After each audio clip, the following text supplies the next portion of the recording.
is.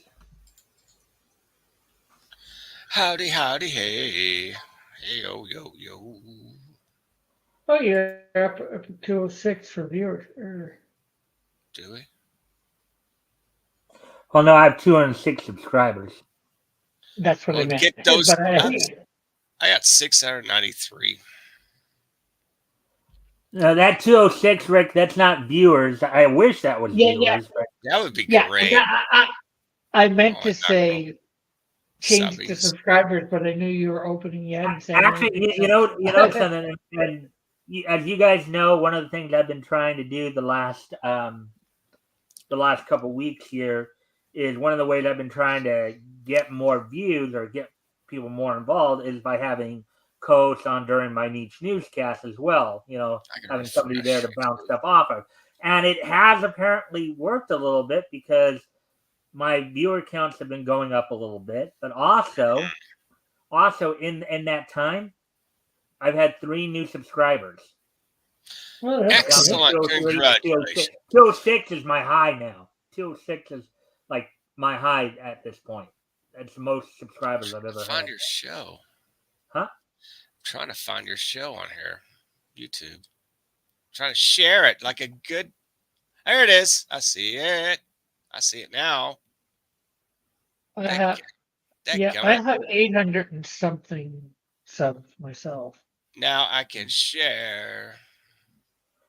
Hey, Wayne's here. Hello, Hey, Wayne. Good Wayne's news. Hey, Wayne. Hello.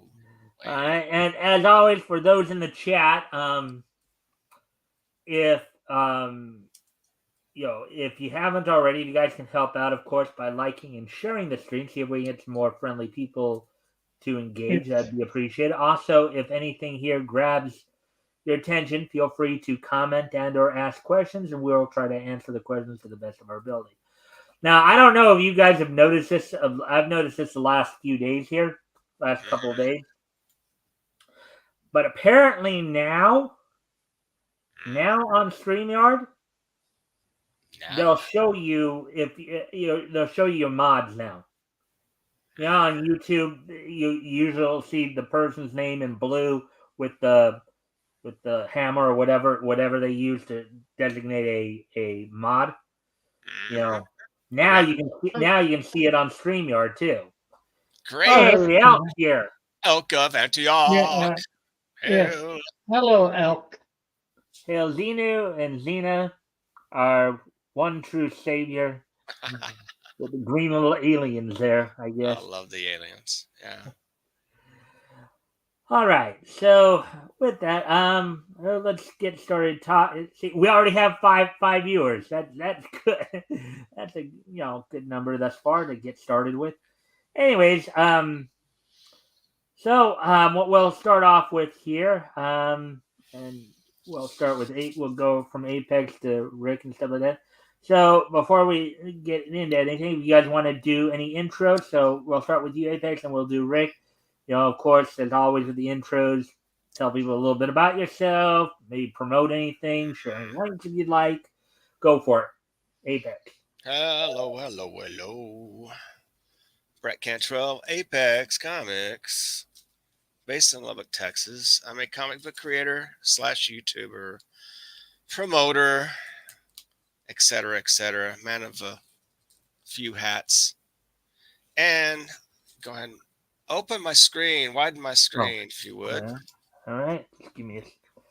Thank you. Mm-hmm. Yes, I've been putting together some books here and there and everywhere. The latest, we have the Apex Golden Age.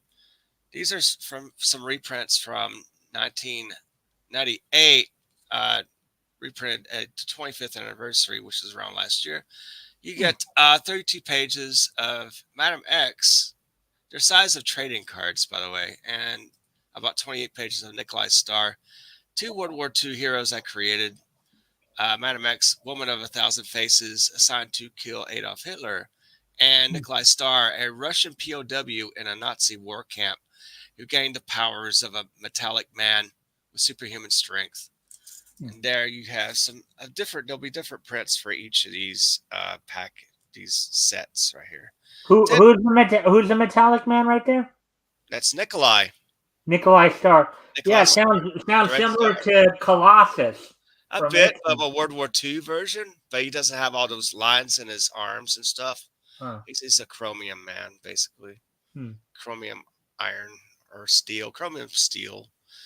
And yeah, there'll be Some sort different of metal. things. Yeah, they're metal. They're metal. $10 each, postage paid. I'll be putting the link in the chat for that.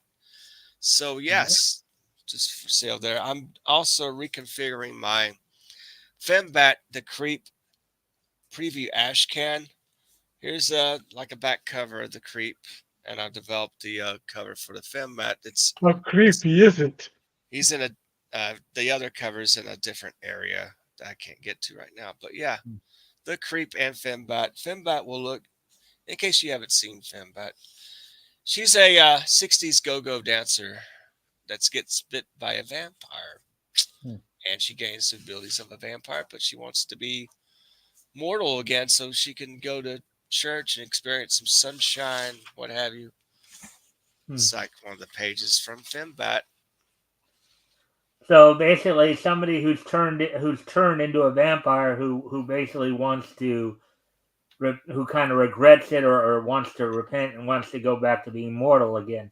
Right. Now, during her journey, she fights monsters and helps people who are being violated by monsters and vampires. And her suit is developed by a former monster hunter, but he's a scientist, philanthropist, Dr. Nigel Emery, who developed the Fembat suit. And so a little bit of background for Fembat. Yeah. Cool. So Sounds like there's elements of Forever Night in there. You know what I'm talking about? I never heard of Forever Night, but I've heard of it. I haven't actually read or. Forever Night was a drama back. I believe it was in the 90s. Was that it starred Geriant Wynn Davies and Catherine Disher, who also did the voice of Jean Grey in the X-Men cartoon. Okay. Basically, he was brought over, as they call it there. He was turned into a vampire, like, I think in the 13th century. And now in modern times, he's basically a modern-day cop who basically wants to become mortal again. I've heard of that. Yeah, that's right. I remember seeing that show. Yeah. It was on late at night. It was kind of one of those cult classic type of shows. Yeah, I've seen a few of those. They're actually pretty good. The Elk of Antioch. It's kind of like up there with like Highlander and all that. Yeah. The Elk of Antioch says that poor vampire had to give up her wonderful life as a stripper. Well, no, not a stripper. She's a go-go dancer. Go-go dancing and stripping are two different occupations. Go-go dancers don't strip, even though some may, but no, they're two different categories of entertainment there. Stripper is a more modern, but there's no longer really any go-go dancers. That was something from the 60s. Actually, I think Jim Steranko may have came up with the go-go dancer concept. I remember watching interviews, and he said, well, he was in a band. He's a musician, escape artist, comic book illustrator, etc. And he played guitar in a band. He said, well, we should line up some beautiful ladies to, dance on the stage with us. He's one of the first people that came up with the concept of the go-go dance. And I didn't notice until I saw it maybe a couple of months ago. And I created him about right around 1998, around that time. And I wanted concepts of the 60s. Like, I've never seen a 60s character. Of course, there's Batgirl and stuff like that, but I want to dig in more deeper to the more of the monster horror aspect. Of course, the Batgirl thing. They're more crime style heroes from the streets, and Fembat's more of a supernatural hero in modern day times. I always want to see a 60s movie with Fembat. They'll throw in a lot of Hammer films and comic books, and then you have a Fembat concept I came up with. Now, is it what you're doing right now? Is this like this a current campaign you're running with, or is this just like back issues or back orders? No, this is brand new. I written and illustrated 56 pages. I even lettered it, and I've colored some of them just by markers. But Are you doing it like are you crowdfunding it, or are I you will be crowdfunding. I have to get my mailing list straightened out. Plus, I finish up my campaign pages for Fund My Comic. It'll be on Fund My Comic or Indiegogo. After that, I'm thinking. Yeah. Well, maybe when you do get around to doing that, maybe when we'll bring you on here and you can go into a little. I'll have you go into even more detail, like talk about like the plot. Whoa, what happened? Oh, maybe something happened with his net. Have to see whether hopefully he's able to come back. Yeah. Yeah, I hope he does. Anyway, let me just do something real quick. I wanted to show him something, but yeah, well, I was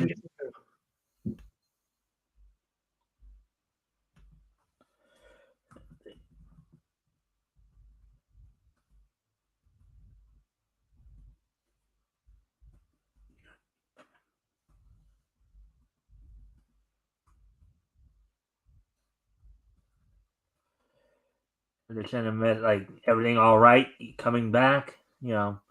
Hopefully, oh,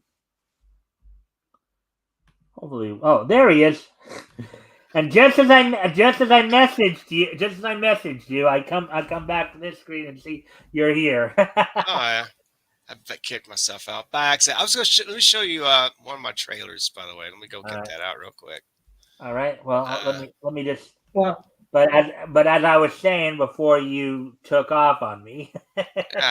Accidental kick out there. Yeah. Before you did that, I was saying that when you are ready, when you start doing your crowdfunding, we can bring you back here and we can go into more. You can really talk a little bit more in depth about your project and stuff like that, and tell everybody about it. That's what I figured. That'd be great. Yeah. Well, you're bringing up your that trailer. I have something to show you, Apex. I got this at a dollar store. Minimize you again so we can get because I guess Rick wants to show us something. So see it. Oh man, it's just the covers, but Big Little Book. I wonder. That's awesome. Is that the George Perez? Yeah. No, it's just got a whole bunch of different covers, all the Wonder Woman covers. Wow, that's excellent. From I forget. This is the second volume. There's a first volume of it. Cool. That's so nice. I think that's I thought because of your small ones, you'd like this. Yeah, I do. It really shows you what you can do with your small things too. Yes, exactly. That's almost the size of a trading card, is it not? It's a little larger than a trading card, or I think this is actually a little smaller. It might be a little wider, but I think it's a little shorter. Do you have a trading card on you just compared to size? No, I don't. Okay. That's all right. That's all right. Yeah, I know what you mean. Yeah, those are cool. Yeah, but I picked this up at the dollar store for like $3 or $4, something like that. Oh, that's great. Wow. Oh yeah. I enjoy those. Yeah. But I didn't realize when I picked it up it was just all the covers. I know. You think, there'll be a story inside. I can read it, but maybe with a magnifying glass. Yeah. But then I found out it was just the covers, but still it's neat to have. It's great. And yeah, that's awesome. What's the back cover look like? Oh, okay. Just a little synopsis. Oh, okay, yeah. Little barcode. Cool. And saying where you get them online or whatever, get online website, so you can order these. Oh, I definitely got to go to a dollar. Did you say Dollar Tree or some kind of dollar store? No, I got it at a place called Dollarama. Dollarama. Okay. But I can email you, or I can Facebook you message, or Yeah, do that. get you the message of the website, because I went on the website and they do have number one. I'm not sure how much they're there, Oh, but I love or that one of maybe those. they can tell you where to find them in the state somewhere. God, that's really cool. Okay, What so a what a Apex, were you able to get what you were trying to get, Apex? Yeah, I'm fine. Let's see. Well, yeah, yeah. I have my trailer. Let me go ahead and share. Okay. Let's see. Where is? Yeah. Okay. Okay. Share. There we go. Got it. Yep. Yeah. Okay.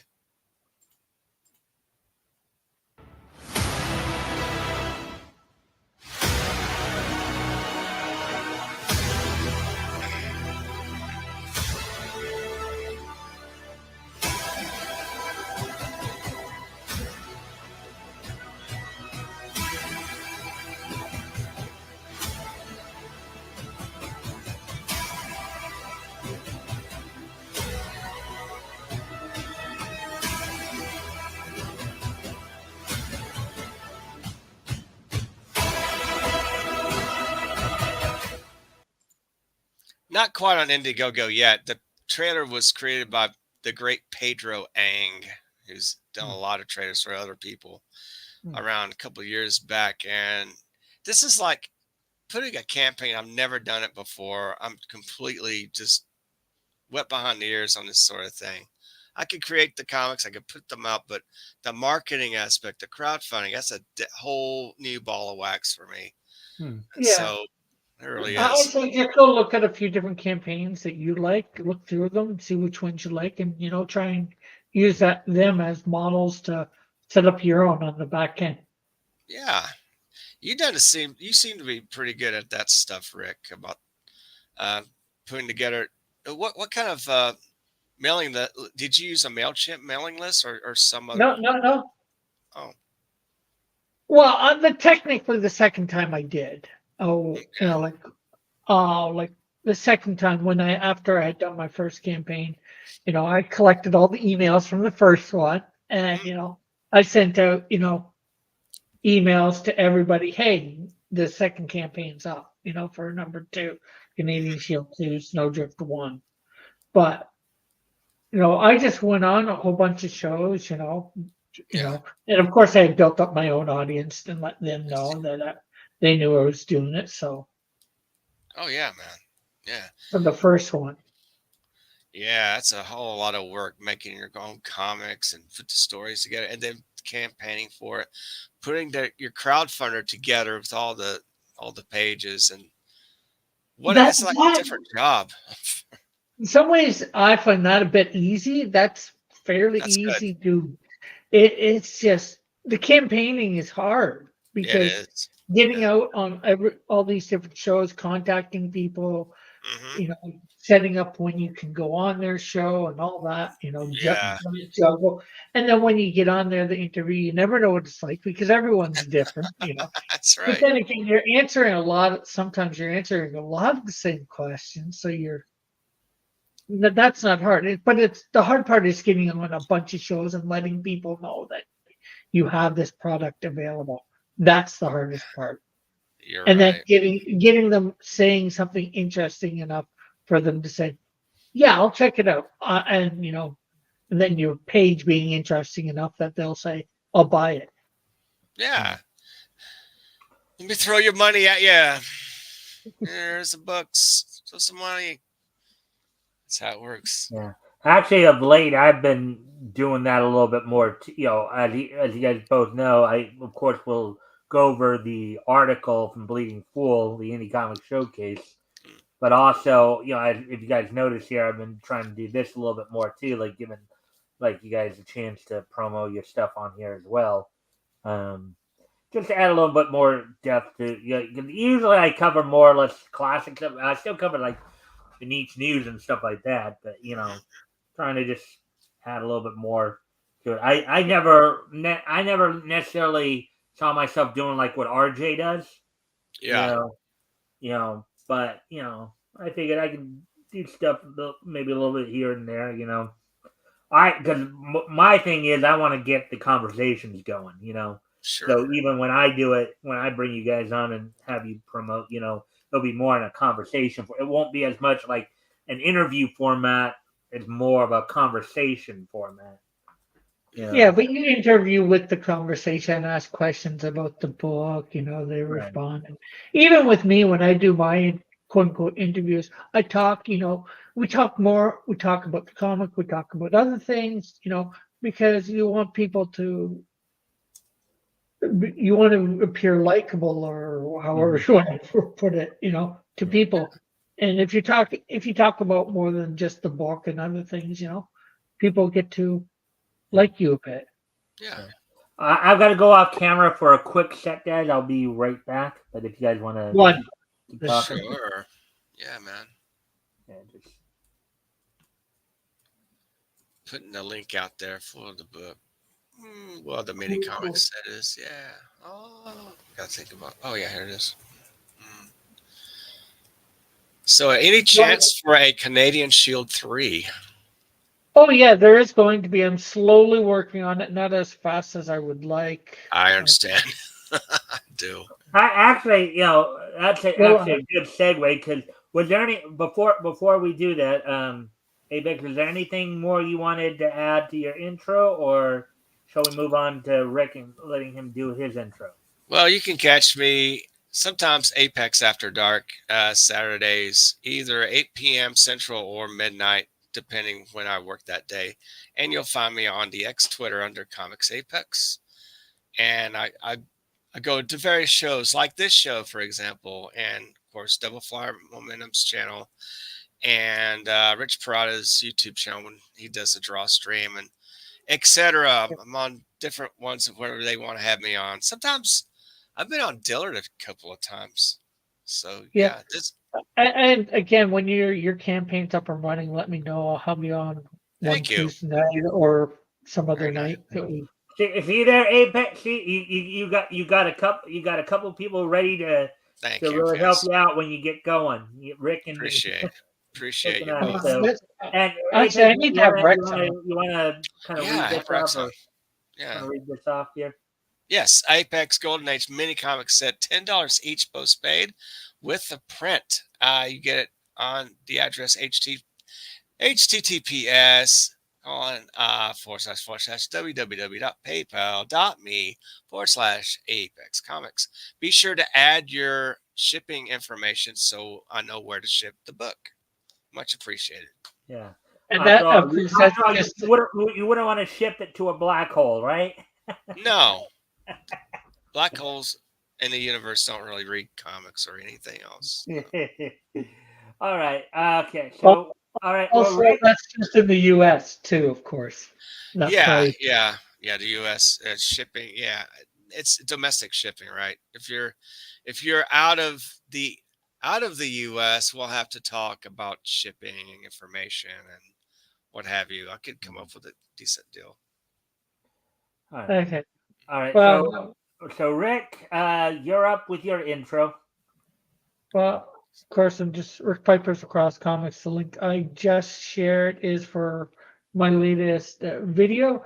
I put up although I'll be putting up one later after your show. I had done with AI. I've created some songs for some of my characters, some more than others, and I'm just putting them out on YouTube too with some pictures. Some more, some less pictures, and seeing Nice. what people think. And this was one for my character Toxico that I put up last night. And I'm gonna just do one for putting up, like one for an intro for my show or whatever, or me. Oh, that's cool. Later tonight. So possible. It's called Possible Music for. Da, da, da. Oh. Dude, can we get a sampling of it by any chance? Maybe you can share it. Get a little bit. Second here. Yeah.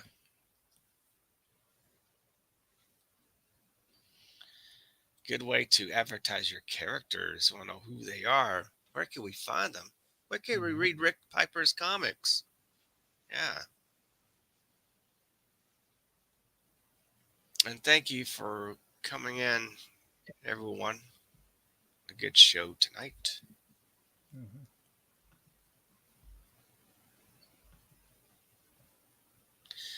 Dabba dabba doo. I like to do some more of the readings too. You guys do that every Friday, right? Yeah, you mean the historical Yeah. comic retrospective? Yeah, yeah. Well, maybe after the show, I can try to schedule you for because I still have open dates throughout. Well, one for March and some for probably April, May, and June. So we can probably discuss that after. I'll have to Yeah. look up what days are still open because I know I have RJ this Friday, I have Tim Mm, next Friday, good. and then I think I might have Rick the following Friday. So at least the There next you go. 3 weeks. Well, that's So, good. Yeah. Okay. all right. Okay. So. Yes.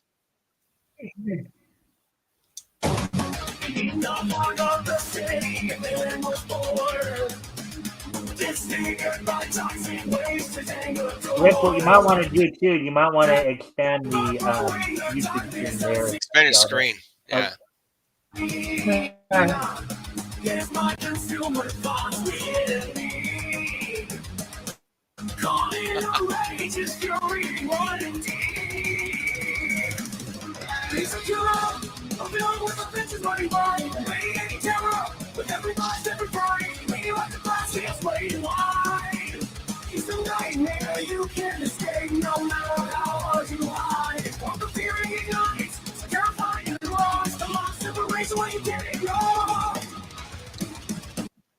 Huh. That's cool. Oh wow. I dig it. all right. You have the nice kind of outlaw. You have an outlaw style to your art. Hmm. It's really interesting. Yeah. Yeah. Well, that one was. Well, I colored that one. Well, Canadian Shield 2, I colored, but somebody else did the pencils and inks. Who did the pencils and inks, if you don't mind saying? Does he? His name is Ephraim Crespo. Okay, okay. Is he from the United States or elsewhere? Or? Yeah, he's in the States. Good. In That's uh, what's the state that Massachusetts? He's in Massachusetts. Massachusetts. All right, nice. Hmm. Hmm. Is that Nightmare? What's the name of the character? Toxico. Toxico. Hmm. Toxico. Wow. Is it like an anti-hero or No, he's a villain. who's a villain? Well, of course. It's a book about a villain. That's fun. Well, no, well, the villain's in the book. I just Oh, the what's the name of the book. book? Canadian Shield 2. He was the villain of Oh, it's Canadian good. Shield 2. Oh, I gotta read. I gotta re up on this thing. Sorry, Rick. I got it. It's hard to read these crowdfunder books. They come in and like, you have other things going on. Like, I gotta read the book. I gotta read it. Well, I'm not even sure. Did you get Canadian Shield 2? I did. I did. I think Oh, I okay. got both of them. I just gotta. They're in my. They're in my shelf area over there. I gotta grab it and read it. Hmm. There's several crowdfunders guys read. I get comics here, and I'm Yeah, like 500 comics behind, basically. yeah. I'm a few comics behind too in my collection, Oh especially God, ones that I've. But right now, all my comics are in storage I because get it. That's right. You moved. Yeah, you're in a different spot, I guess. Where are you still in yeah, Canada? yeah. Okay. But I moved across the country. I'm Okay. in BC now. Oh, British Columbia. Nice. Yeah, Rick and I are now in the same time zone. No, that's cool. So I moved here to try and find some work. Hopefully that works out. Yeah, I'll prayers for probably that. I'll Yeah. probably end up back if that doesn't work out. I'll probably end up back in Ontario, Oh, yeah. but I've been here just over a month now. So Oh, good. Mhm. Yeah, I sell some more funny books so Rick can have a job there for yeah, you know. Mhm. and unfortunately everything except for the few little stuff that I brought with me and the little bit of stuff that I've bought since I've come um, to BC, everything that I own is in Ontario. Oh Lord, that's always Which, a hassle. like, I brought like 5 copies. I think 5 copies of my comics, each of my comics, just to Huh? a possibly sell. But all my Yeah. other ones, all my other hard copies are in. Well, maybe also yeah, I know you're also still looking for a job there, Rick, but maybe Yeah. also what you might want to consider doing is if you can, see if there's any like comic book conventions coming up there that Yeah, maybe man. you can go to, Yeah, Sell some of your yeah, stuff. That'd be yeah. fun. Well, I would love to go to a comic convention here. There's only one problem. I And don't have yeah. anything to sell. Oh yeah. You don't really want to go with just 5 books. Well, No, you technically want it'd to go be 15 books, but at least 20. I'm thinking yeah. at least that. yeah, well, technically I have 5 of each book, so that's 15 Okay. books in total, but Yeah. you're gonna sell out fast at that point, or hopefully sell out fast at that point. I hear you. Yeah. Hmm. Well, do you you've been how long you been a comic book creator?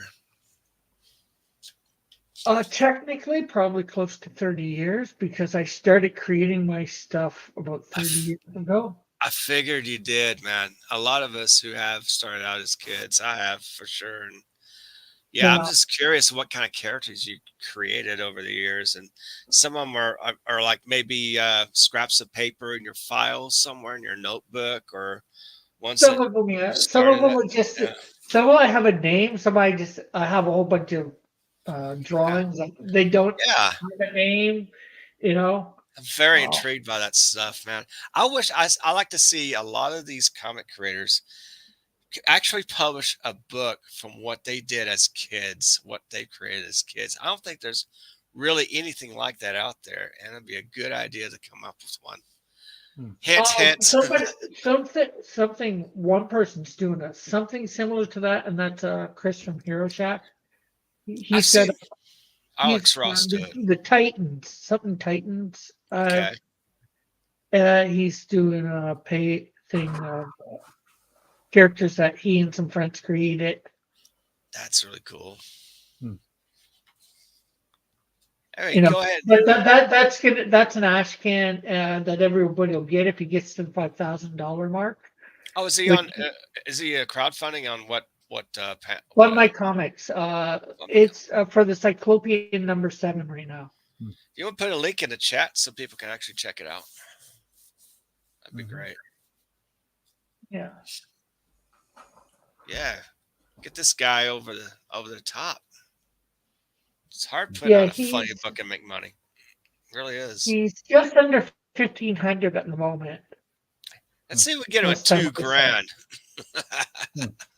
Let's give it the Mikestand mic push. Get the Well, I don't know if he'd really, well, Rick kind of knows the situation a little bit because I told him, but I don't right. know if Chris really would appreciate it too much. Yeah, he appreciates anything that he can get, and if Exactly. somebody's pushing his book, yeah, Mhm. Well, I should say I've been trying to get him to come. I was trying to get him to come on my channel for the last few weeks.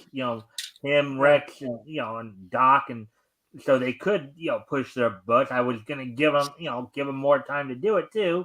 Yeah. And of course, Rick, you know what I mentioned to you. What happened with that? yeah, Not that I'm really gonna sit here and start dumping Nah, on him or anything like that. of course not. Yeah, yeah. I'm still waiting to see it come up in the chat so I can share it. yeah. I had You can to almost. go to find my comics, log in.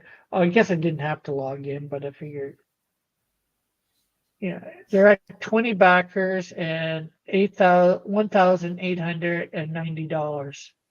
Yeah, let's see it. If you can share it. I'd like to see this thing. Got me curious now.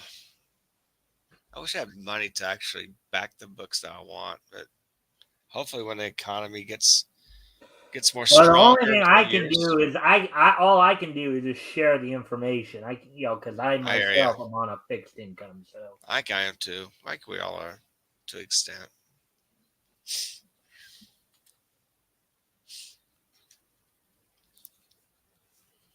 Find my comic. So there, well, as I shared it in the chat, but Oh, there's look the at this here. page. Ah ha ha. So what's the name? The Great Cyclopean? Oh, nice. Cyclopean. The With Cyclopean? Cyclopean, Yeah, you're not the first you know, one like to mispronounce it. Ethan mispronounced it too. Cyclopean. All right. 20 backers, $1,890. Let's get him to $2,000. What's his goal? Is it 2,000 or no, his He's goal well was only past his goal 1,000. already. just 1,000 for his goal? All right. Let's get him over the top for the Cyclopean. A Yeah, bizarre he's got character with a a, giant eyeball. yeah.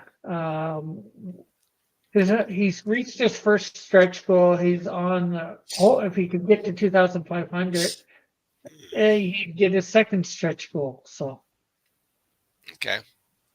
Stretch goals are sketch cards by Christopher Kamalovich, Timolovich and 2,500 the Great Cyclopean embroidered patch. If it reaches 3,500, the exclusive stretch goal, ninth metal card for issue number 7.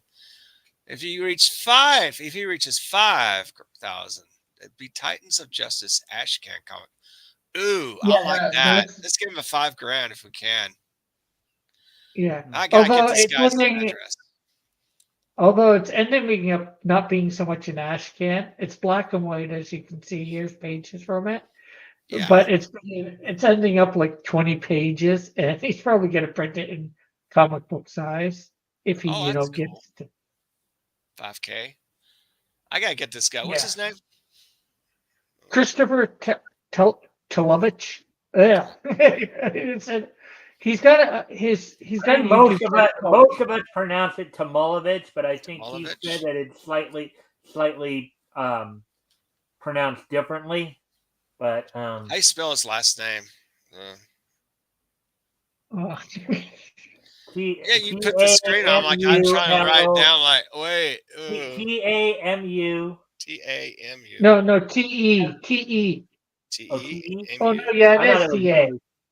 T It is okay. TAM TEMU TAM. U. ULEVICH. Okay. Christopher Timolovich. Is Yeah, he he on has a thing. Twitter or He's on. YouTube? I mean, Yeah, Facebook? his.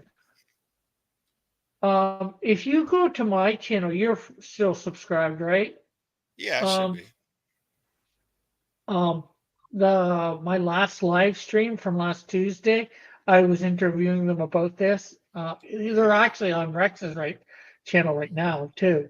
But Is he? if you look in the description of my last live video, Yeah. you should see a link to the crowdfunding and their campaign Nice.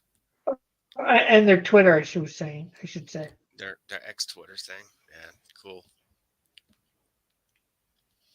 All right. So what do we have to talk today? For your Well, we can look stuff up. I didn't have anything outright because you know like I've been making more of a transition. I used to go back and do stuff that we did over the week, but since now I've got people coming during the week anyways, I figured we'll look for new stuff. great. But yeah, I do have the one of the tabs open to bounding in the comments. So let me. I guess I can share that. Also, I just put in the chat for you their Cool. YouTube channel. Yes. Let's highlight the Hero Shack. Final Fantasy VII Remake mod restoring Oh, Defense Uncensored here's Cowgirl. the hero shack. Here's the hero shack. Hero Shack. Nice. All right, so let's look. Let me look down here and see. Let's see. I go back to my last covered on here, which was a couple of days ago, I believe, a few days ago. Actually, that's one of the things. And I guess we can probably cover this in a way. A few days ago, during this last week here, we lost a couple of wrestling legends. Oh I man. don't know if you heard about that. Ole Anderson and Virgil. Oh, Ole Anderson. Ole and so well here. Well, 81. Wow. yeah, he was part of the kayfabe Anderson clan. He was basically kayfabe. He was Arn's older brother. Okay. Along with Gene and Larry Anderson, Lars Anderson rather. Outspoken wrestling legend Ole Anderson passes away aged 81. Article by J.B. Augustine, published February 29th. Yeah. Let's see. A wrestler personality who was instrumental in the formation of the infamous Four Horsemen stable, in the creative for World Championship Wrestling and National Wrestling Alliance for years, has died. So Ole Anderson, of course, he was one half of the second Anderson brother duo of Gene, with Gene Anderson. Yeah. He replaced Lars, and then eventually the three of them got together and had wrestled in. But aside from that, in the early '80s, he was also the booker for Georgia Championship Wrestling too, and he was one of the original members of the Four Horsemen. Nice. It was him, Arn, Tully, and Ric Flair. Yeah. Who were the original Four Horsemen with J.J. Dillon as their manager. Ole Anderson passed away suddenly, aged 81, in Georgia. Wow. There he's sitting, and that's Ricky Morton right there, sitting next to him. Yeah.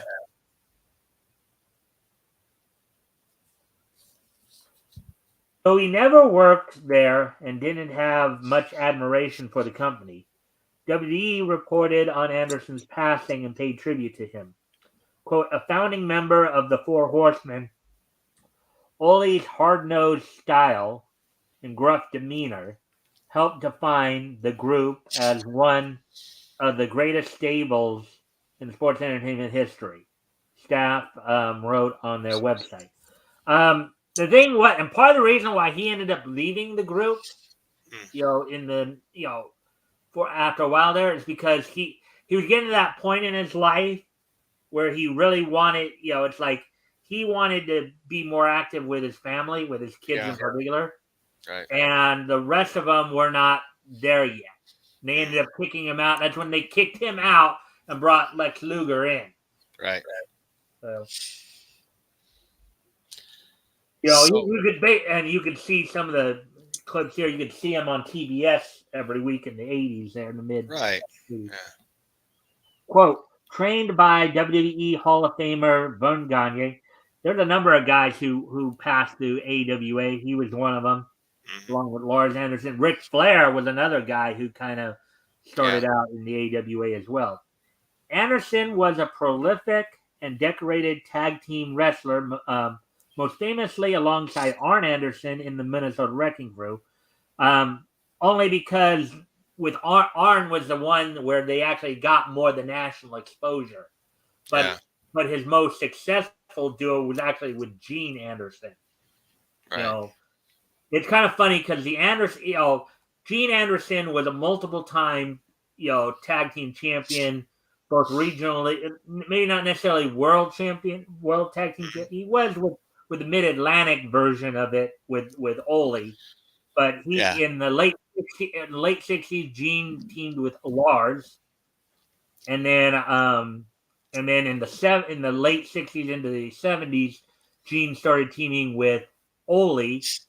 And then when Gene finally had to retire, I think it was in '81 or something like that, he took on more of a managerial role and he would manage Gene and Lars for a while there, and then of course Lars and Ole rather, and then Ole would go on and start teaming with Arn, where they would win. They'd win the NWA National Tag Team Championships in Georgia. So in the Minnesota, the obit continued despite the name, the Wrecking Crew. Wrestled primarily, I guess the Minnesota Wrecking Crew is what they mean here. Yeah. Wrestled primarily in Georgia and the Carolinas, where Anderson would become best known. Kind of funny because they were called the Minnesota Wrecking Crew because Gene was originally from he was basically born and raised in Minnesota. So were Ole and Lars. Arn actually was born in Rome, Georgia, but as the Andersons, they were all billed from Minnesota. Right. They were all billed from Minnesota. And there's some Ole and Arn Anderson of the Minnesota Wrecking Crew interviewed by Tony Schiavone on Mid-Atlantic World Championship Wrestling TBS. So, and normally I wouldn't go from their articles on these because I usually do it separately most of the time. But here, since we're going over this, and you have to have some people here who might be a little bit interested. Ole was the third member of the team founded by Lars and Gene Anderson. Replacing Lars, he and Gene became tag team in the NWA during the 1970s, as I just mentioned. Arn did not come along till the mid-'80s, when Ole reformed the team in his image. But when he did, the rest was history. It's kind of funny because part of the reason why they decided to team Arn and Ole, even though obviously neither one of them was actually related to Gene. I don't even think Lars wasn't even related to Gene. Okay, but as you notice, if you look at them, right,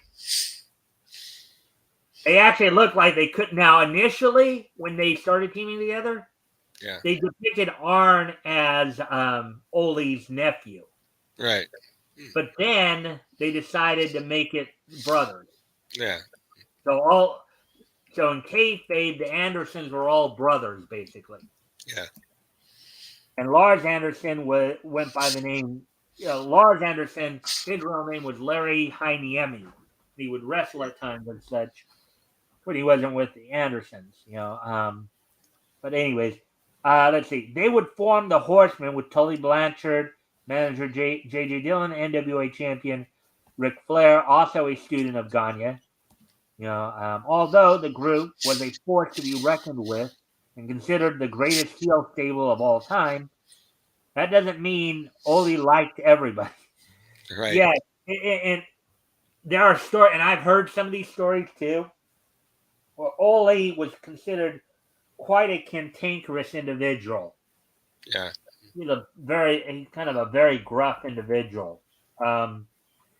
He saved his most venomous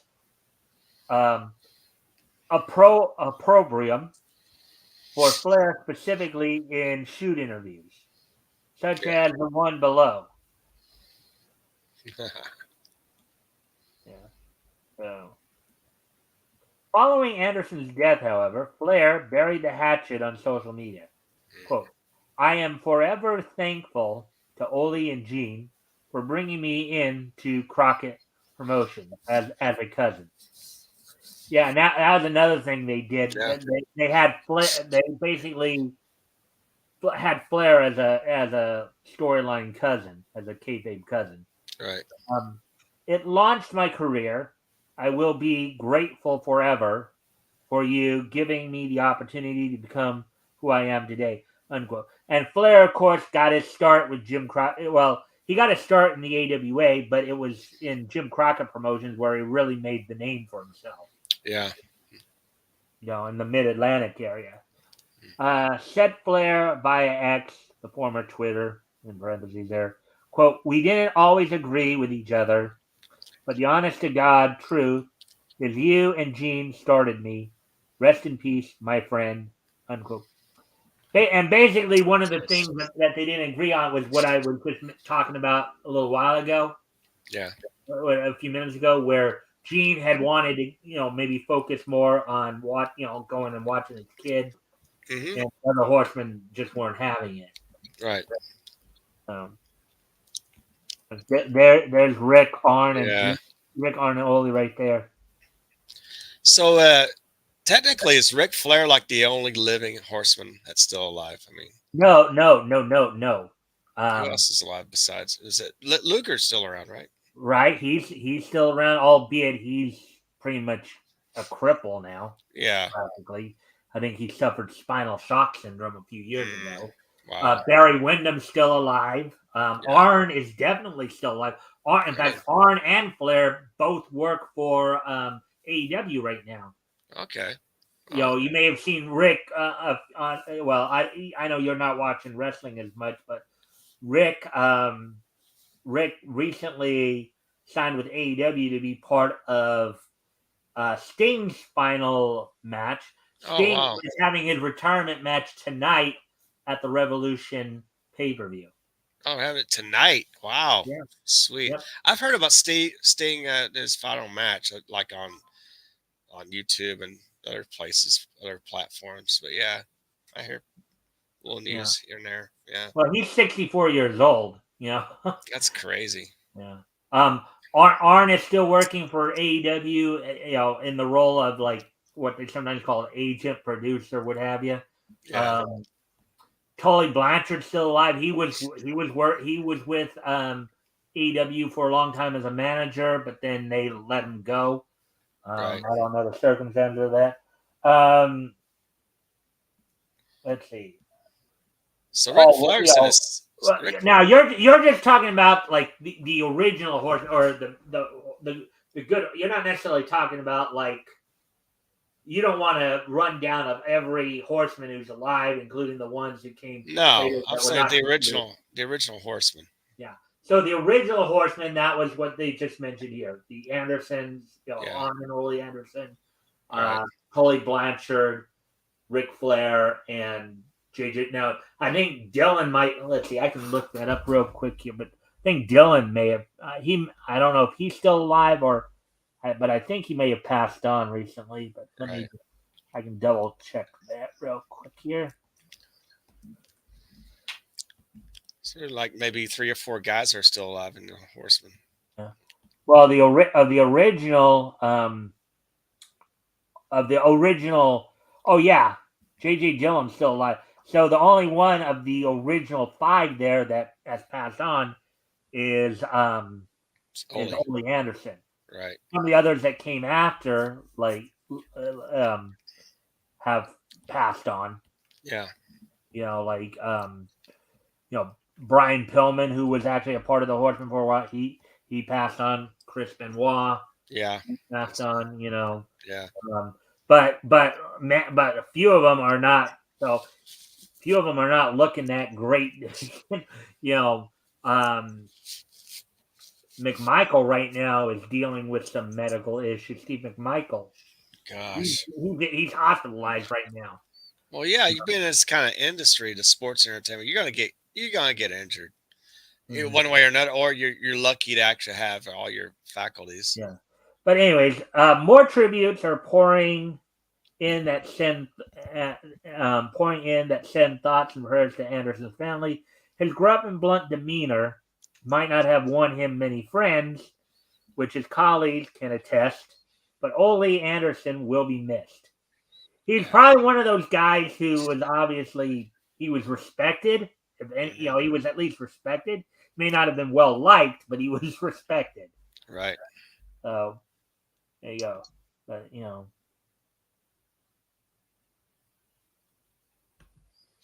Yeah, I've watched some of the wrestling throughout when I was a kid, and this very sporadically. I remember Andre the Giant and Yeah, Hulk Hogan matches. I remember actually when Hulk Hogan came about, he's wrestling 2 old guys that are smaller than he was. Ended up beating them both. mhm. But yeah, Yeah. And now that I figured out what we can do, so look for some more stuff. But yeah, the other thing I was just telling you about too, Virgil passed away the other day too. Virgil. He'd been dealing with some medical issues for a while there too. Wow. He actually over the last, let's say, what I understand, for the last 3 or 4 years, Wow. he'd suffered something like, I don't know, Oh my anywhere gosh. between 5 and 8 strokes over the last like 3 or 4 Oh years. man, that's hard. That's what I remember. Yeah. My gosh. But yeah, but he just passed. He like it's like Ole passed one day, and then the next day Virgil passed. It usually comes out in threes. Mm-hmm.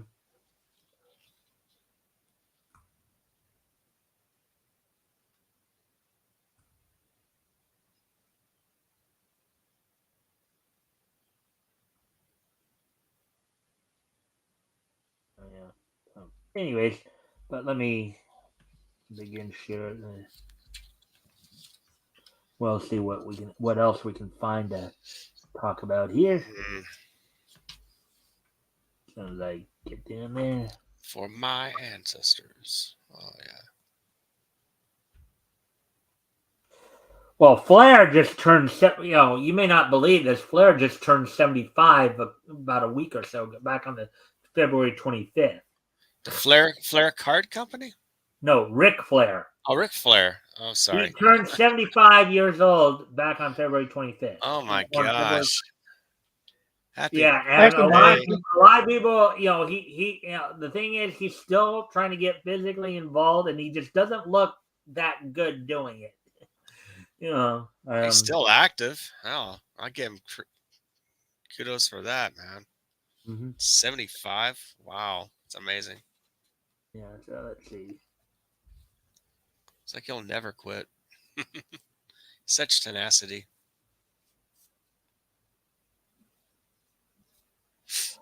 Oh, here we go. Here, yeah. And this has been, of course, over the last couple of months, we've been talking a lot about the localization stuff. Mhm.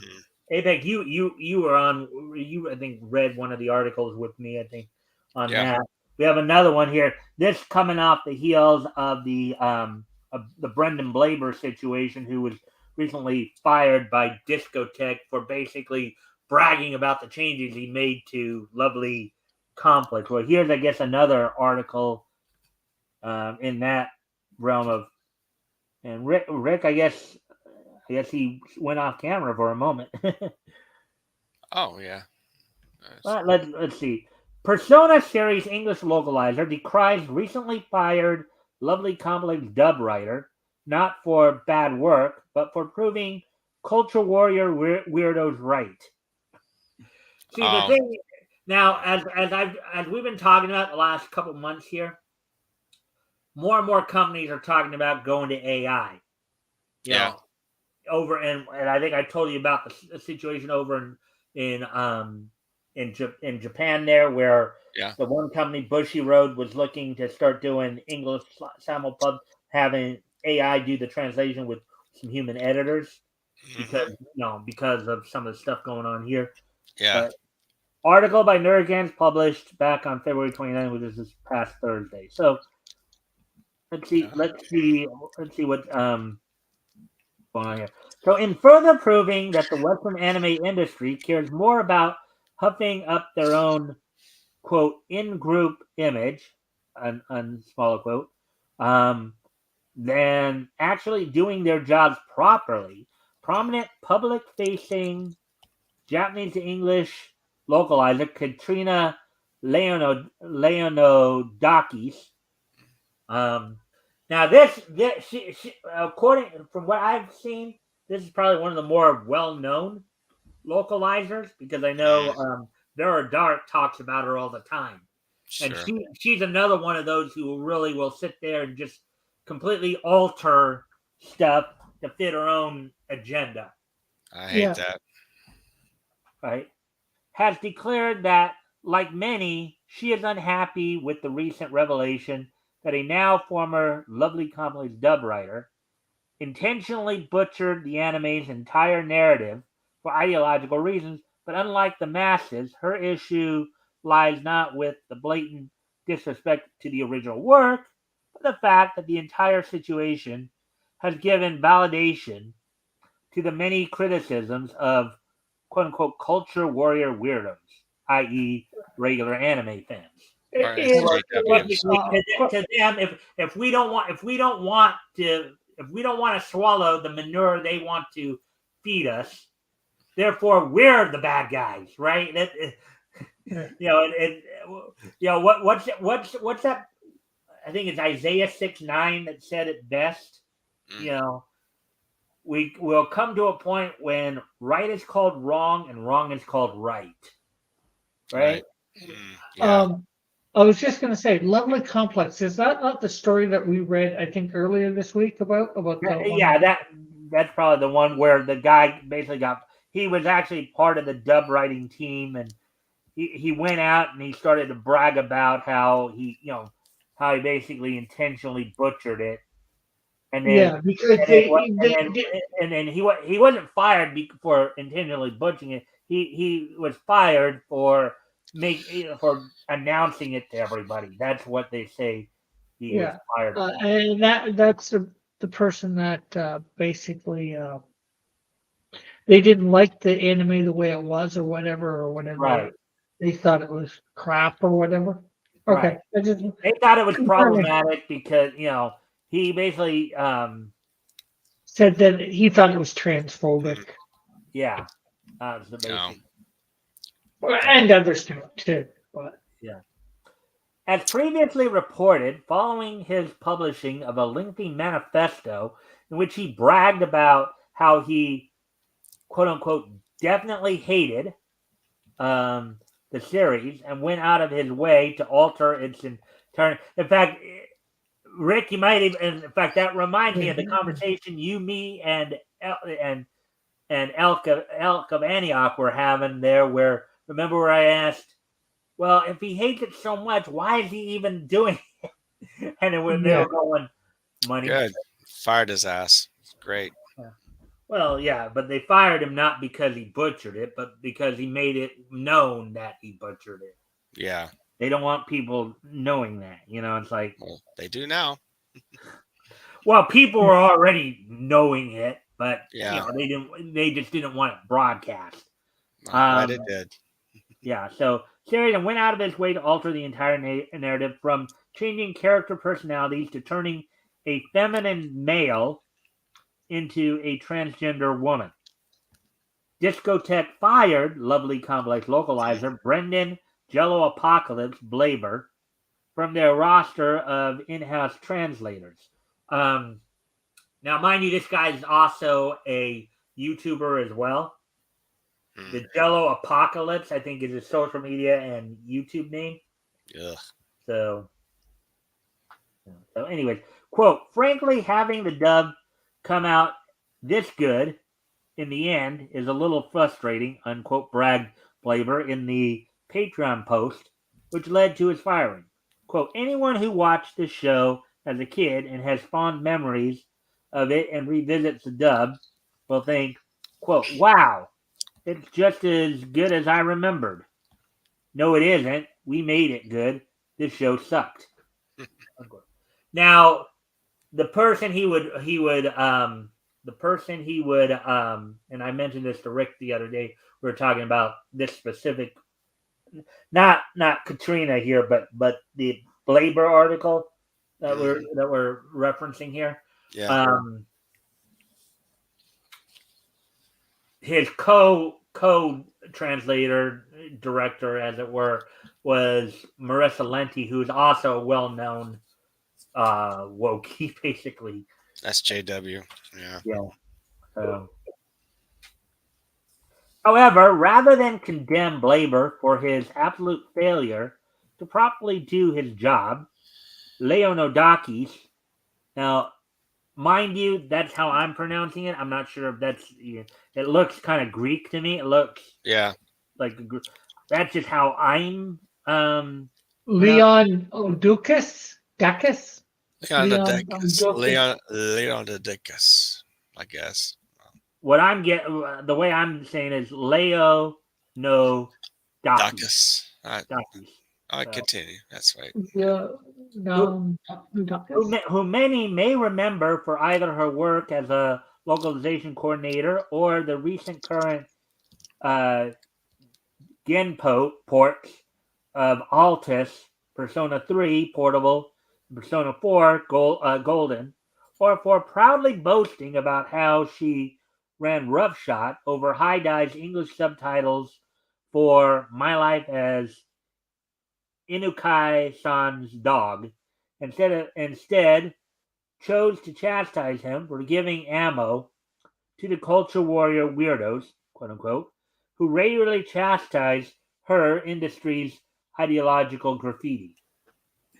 Interesting choice of words that the article writer here put on it, right? Yeah. Ideological graffiti. Yeah. Good point. I guess what, like graffiti on walls in the comic, or like It's like their graffiti is like obscene to what comics are now with Marvel and DC, putting all their woke nonsense in there. That'd be like graffiti. Oh, okay. Yeah. Taking to Twitter on February 12th to share her opinion on the matter, the localizer began, quote, "Do I know it's in my best interest to not say anything about this baloney? Yes, is anything I write only going to be taken the wrong way by culture warrior weirdos? Obviously, so I'll say this.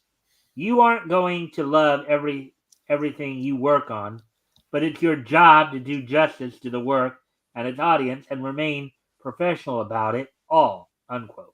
Agreed.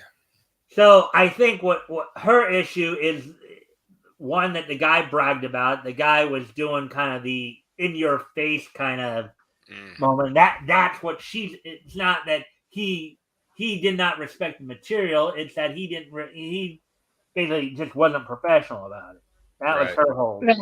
Now, my real question is, who is she referring to as the cultural war weirdos? Is she referring to people like us or the SJWs? Well, no, she's referring to us, the regular. I mean, they even said it back up here. I'll go back and read the very line that we're.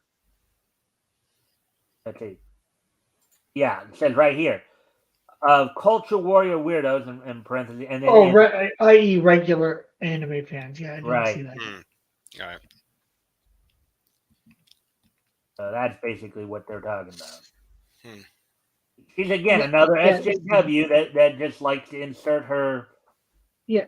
Okay, so you're afraid that the weirdos are the ones that are the SJWs, not the regular fans. Yeah. But anyways, unless of course this person's trading into her the wrong way. Yeah. Further proving that she cared only about the realities of her industry being made public and not the fact that her peers as a whole have lost the plot when it comes to their jobs. Basically the fact is they're getting replaced because it's kind of funny because Yellow Flash, when he's covered a lot of this stuff, has talked about how these people actually think that they're the creators. These people think that these properties are their properties. They're not their properties. Okay? They can't just, they're other people's properties. Mm-hmm. Yeah, you've been hired a job to do a translation. It's like being hired to be an interpreter, which they are basically, for a real life person, and then saying something that the person doesn't actually say in real life. Right. Yeah, that's the fact that and I know you've said that a few times already when we've been covering this, Rick. But as you just said that just now, I was remembering something. Have you guys ever seen Mr. Baseball with Tom Selleck? I've seen Mr. Baseball, yeah. Mr. Baseball. With Tom Selleck. Right. Okay, so now, of course, if you guys remember the movie, he's basically a Major League Baseball player whose career kind of is on the slide a bit. Mm-hmm. And so he gets traded to Japan, and then he's having to go through the whole culture shock of adjusting to life in Japan. Yeah. And of course, he has his own little personal little interpreter and interpreter aid with him. Yeah. And we see it with the subtitles and all that. But there comes a point when he realizes, when Tom Selleck's character realizes that his interpreter is not properly interpreting what he's saying. Yeah. If you remember that scene, I mean, he had that one scene where the interpreter's aide comes to pick him up, and then he starts dragging him into his apartment. Look, I looked this up, and you're not translating. Translate the words that come out of my mouth. Yeah. You remember that when Rick said, now I would just think that just crossed my mind. Yeah. Well, yeah, you see stuff like that in a bunch of different movies where somebody retranslates. Now I understand. Now in that situation, it's more because obviously in Japan they're more of a proper society. There's such thing as sarcasm. And also in movies, it's to give you a laugh, but Yeah. And usually the person's trying to avoid some sort of conflict between the two parties. Or some kind of incident, yeah. So, anyways, Leonardicus then lamented, quote, every time you give the culture warrior weirdos fuel, you make things worse for the people they harass. First off, I don't think people are harassing them. I think they're calling them out on their BS. Yeah. Okay. I think that and they only have themselves to blame because they're deciding to try to shove their ideological values into your face. Right. I mean, how do you, if somebody was to, let me ask you guys something. How do you think you might react if somebody was to actually physically come up on you and really start shoving you and pushing you? Oh, you want to? You just gonna sit there and take it? Nope, you're gonna fight back and kick their ass. Right. Yeah. It's like, and that's what these people don't understand. Really don't. Quote: not only are you out of a job, said the localizer, quote, but you've given them a brand new reason to send us death threats, and I don't think anybody's doing. I don't think anybody. They in other words, they want to make it sound like these people are just so out of their mind that they're virtue signaling pretty much. They say they're the victims now. Oh, they're picking back on me. Why? Because you're screwing up the pop culture. That's why. Don't do it. Just do not infect your illness to our pop culture. Respect it. Or get out. Work at McDonald's. Yeah. Quote, it's so tiring, man, unquote. She continued, quote, I just want to share my passion for translation theory and localization philosophy. That's what you're doing. No, I would call it that. I think some people have called it bastardizing somebody else's work. Yeah. I'd call it stealing another person's work to basically push your own agenda. There's a few other choice words we could probably throw to it. But anyway.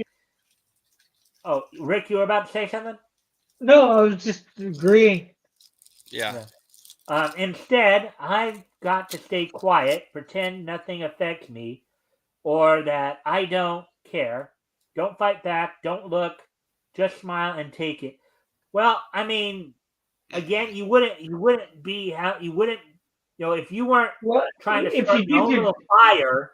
You wouldn't be you wouldn't be in the situation you're in. You wouldn't be on the verge of losing your job as a translator because if you just stayed true to the source material, you respected the source material, and if you don't care for the source material, you don't care for what the original author intended, then don't translate it. Let somebody else. Don't take the job. Don't take the job. Go work at McDonald's and make more money, I guess. Yeah. Quote, Well, no, I'm sure there's other projects that they could work on that they would like or whatever, and that they don't have to change anything, Yeah.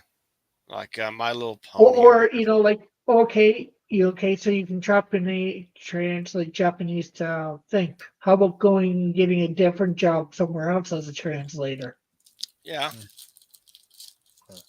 quote, but then someone has to fire back at them, unquote, Leonidakis then declared, quote, someone has to get the last word. Someone has to prove to them they're wrong, and they all get new fodder to harass us all again. I grew up on 4chan. I watched the Milk Lolcows. Um, let's see. I know how this bleep works. Right. 4chan milk. So there's an anime called Milk Clan Chan, I believe, is what she's referring to. It was actually on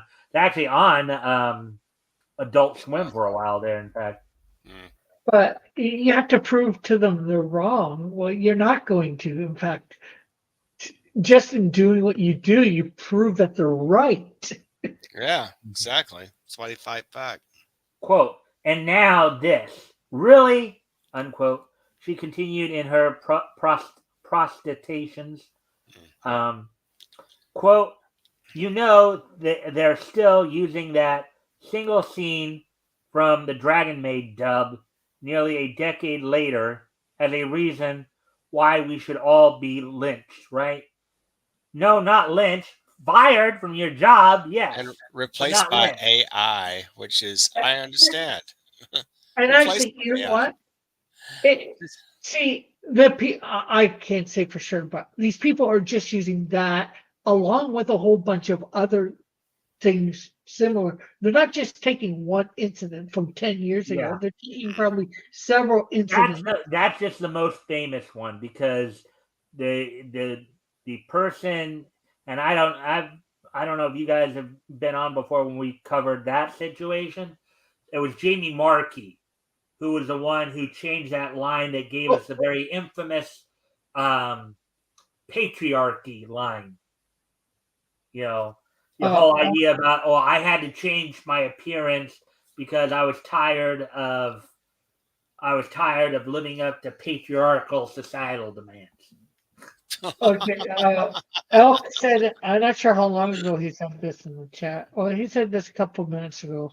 Any other articles? This is more than a little bit repetitive. Yeah. Any other articles? This is more than a Well, this little is bit this is repetitive. more of a Yeah. follow up. This is more of a follow up to a story that is kind of hot right now. Is a story that is kind of big in the yeah. I get what you're saying. I try to be careful not to be too repetitive, but a lot of these are follow ups to the current situation. Right. Actually, if you'd been on a little earlier, we were actually covering the passing of Resident Legend Ole But, Anderson earlier. but I think Elk isn't as much into wrestling as other. I think he was here for that, or He he might have was. stepped away Yeah. because he was here before we started reading that. But he might have stepped away because not, as he Yeah. said, he's not very interested in wrestling either. Yeah, Right. So, Yeah. which is all right. Right. but Anyways, let's see I what picked we this one because, as I said, this is one of the hot stories out there right in terms of the localization issue. Because we're seeing more. Yes, it is repetitive because we're going back. With in the referencing, right? The referencing we're referencing. Earlier articles. This article is basically about another localizer's response to what happened to Brendan Blaber, the guy who got fired from the Lovely Complex dub. Yeah, I'm sure he gets that. But anyways, maybe we can get on. Yeah. I Let's think get there's on. a lot. Yeah. What do you think? What do you think they're going to do with this idiot? I guess she's calling her the Brendan Blaber there the idiot. But They're finally both bringing idiots. finally bringing her thread to a close, Leonidakis concluded, quote, anyways, I'm sure they'll be here shortly to tell me why I deserve to get hate or slurs or death threats because, in parentheses, check Fox News article, I translated, quote, Gyaru as bimbo. Hmm. You know, quote, remember, look, comrades, localizer comrades. No, she uses comrades. Oh, God. Commie. They don't give a bleep about translation, unquote. She then disingenuously claimed, quote, they just want to be mad at the lip. That, again, not true. You No. know, They and do.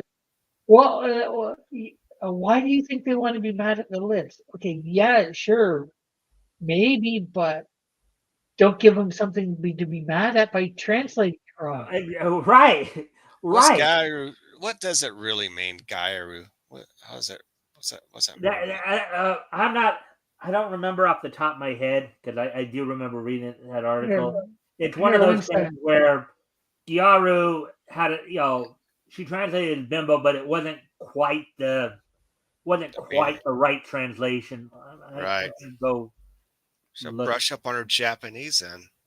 Stop bitching. Well, I'm not that fluent in Japanese. That's why I I'm watch the I'm not dub. either. Yeah, I'm not either. Here, hold on. Here, hold on. What's that?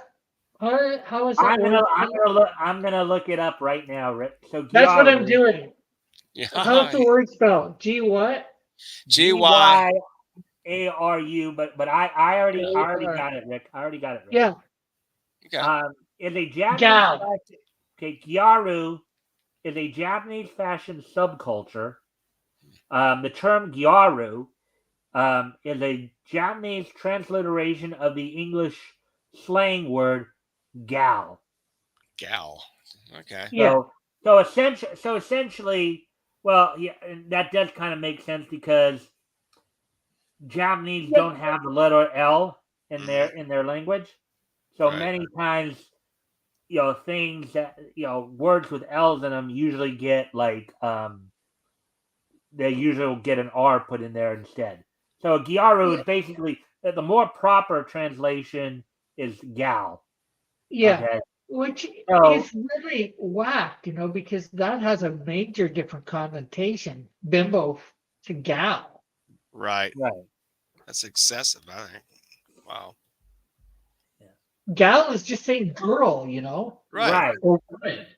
Right. Bimbo is saying a dumb woman. A dumb gal. Yeah. Yeah. Oh Lord. All right, so there we go. So we're finished with that article then. Good. Um, if you guys want to give a little more commentary for a moment, because I, I need to step away from the computer for a moment. I'll be right back. But if you guys want to talk to the chat a little bit more. Oh, Elk saying something here. Gary fashion is Yaru fashion is trendy, sexy, and over the top. okay. All right. Uh, Thanks. So Thanks for that. Yeah. yeah. So I'll be right back if you guys want to talk to the chat for a moment. Then when I come back, I guess we can try to do at least one more article here. We'll try to find it one more Right. article to go over. And Right. I gotta step away from the computer for a moment. I'll All be right right. back. Sure. yeah. Seems like bottom line is don't hire uh SJWs. You know You're what? gonna kill your business and just hire people who are passionate about the culture. That's who you need to hire. You know what? I'm fine with the quote unquote hiring them, just as long as they do their job properly. Right. These people deserve work too. But, Yeah. like if you hired me to do a construction job and I go in and I don't do it right, then you get fired. Exactly. If I'm trying to make the cement and I'm not making cement how it's supposed to be made, and I think it should be made some other way, Mhm. although it doesn't really come out as cement, then I deserve to get fired. There you go. Yeah, not virtue signaling. It's like I'm the victim here. Forget about it.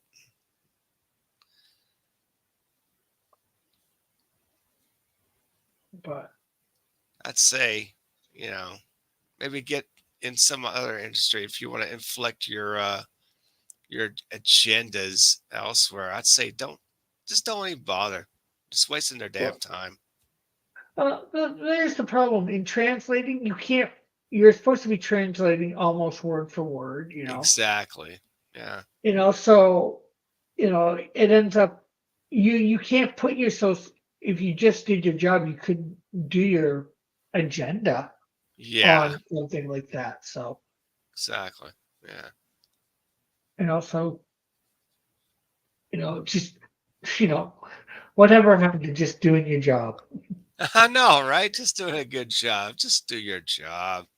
Don't inflict your little personal don't put yourself into like the character. Just make the character true to what people have read about. No one wants to read that stuff. No one Yeah, wants to listen to it. It's yeah. garbage. The point I always make about it too is this. I mean, because the localizers will sit there and say, "Well, we have to change it to make it more sense to the audience." Oh God. Well, hold on. Yeah. I think people understand that to a point, like in terms Yeah. of things like grammatical structure and Mhm. word usage, but there's a difference between that and putting your ideological values into your work. Thank you. You know, You know, Yeah. I might be able to see them at best doing some the minor change of okay, they do some famous name in Japan instead of saying some famous pop singer in Japan. yeah, Okay, yeah, that might not work if you're bringing it to America and saying the famous right. pop singer. Okay, Yeah, so maybe you I put know they basically did that with Yu Yu Hakusho. They did that with Yu Yu Hakusho. They even pointed that out on the yeah. in the notes on Yu Yu Hakusho. So maybe you've put in a famous pop star in the West. I can see maybe doing something like that. Yeah, Mhm. I You think know, people would understand that. Yes. but much beyond that, I'm not sure. I was just reading. There was this Renaissance poem translation of Emperor Barsosa in Italy. Barbarossa Barbarossa. in Italy. The- The translation of poem goes beyond word for word translation. Right. And, and then I will say the one other thing that you might be able to do is sometimes a concept in a word in one language has a concept where in another language they don't have a word for that concept. And I know this from hearing about some tales about people translating the Bible. So maybe if there's a word in Japanese that has a certain connotation, you can't necessarily do an exact word translation because there's not a single word. Maybe Right. you have to put in a phrase or something that will give the same idea as that one word. I Mhm. can see that too. Yeah. Right. Plus they do. Plus they, from a more of a mechanical, technical aspect, they do also have to make sure that they match the mouth flaps too. That also has to be taken into consideration. But Well, that's more of a well, mechanical, technical issue than anything else. well, Right. they don't have to. They want to. Yes, Mhm. there's the whole trope of the words not matching up with the lips. From dubs a long time ago. But that's what you get when you dub something, and Mhm. it's all right. I think Mm-hmm. especially if you're getting the real thing. What All you right, know. so let's see what else. Let's see what else we could find here.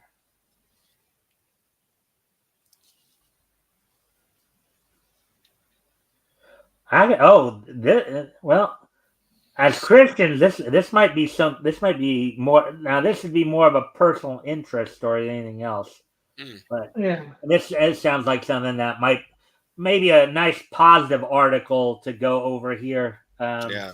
Kind of Good. finish things off here. That's good. Former WWE superstar Elias promotes the gospel of Christianity following Nice. his release from the company. I guess Article the by WWE. published March 1st, which was, of course, this past Friday, 2024. So it seems like this former WWE superstar went from wanting people to walk with him to walking with the prophet Elijah in the steps of the Messiah. Hmm.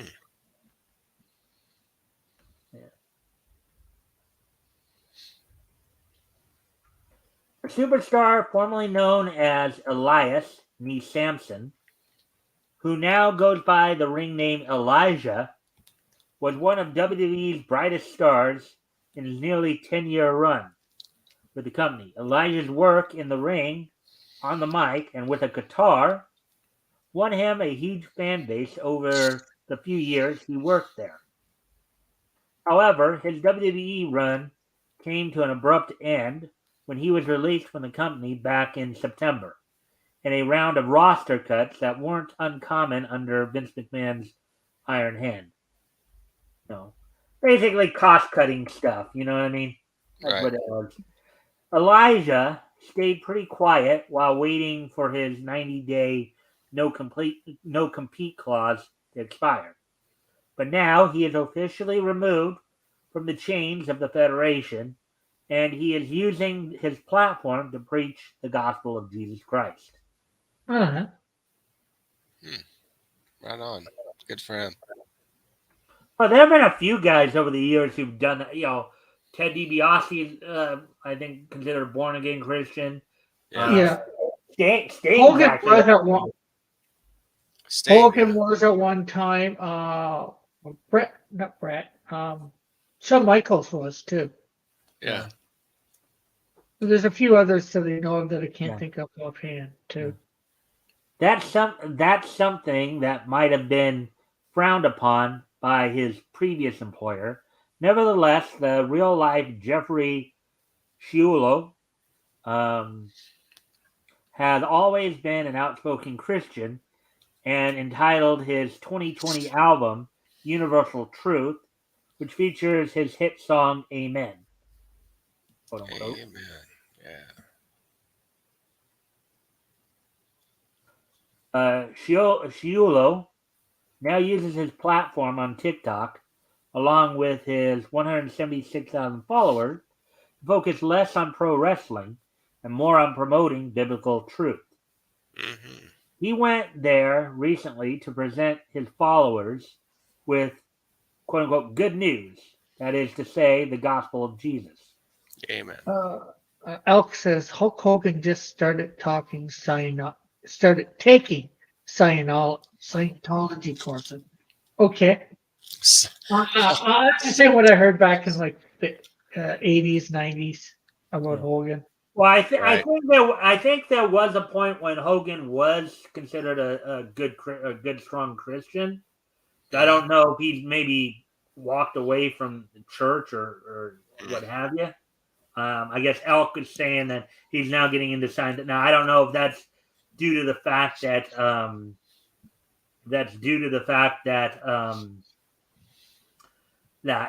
if it's his new wife that got him into that or what. But Yeah.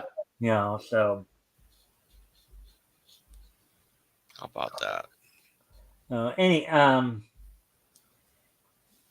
Hulk getting back. just married a Scientologist. Okay. Great. That's why you got to be careful who you marry. That's very true. You got to be aware of your partners, definitely. Your spouses. Somebody who believes similar to you, because we all don't believe exactly the same. We all No. have little minor things that are different, Right. sometimes nature. And you want to be on this going the same path. Yeah. Quote, the good news of the gospel is Jesus.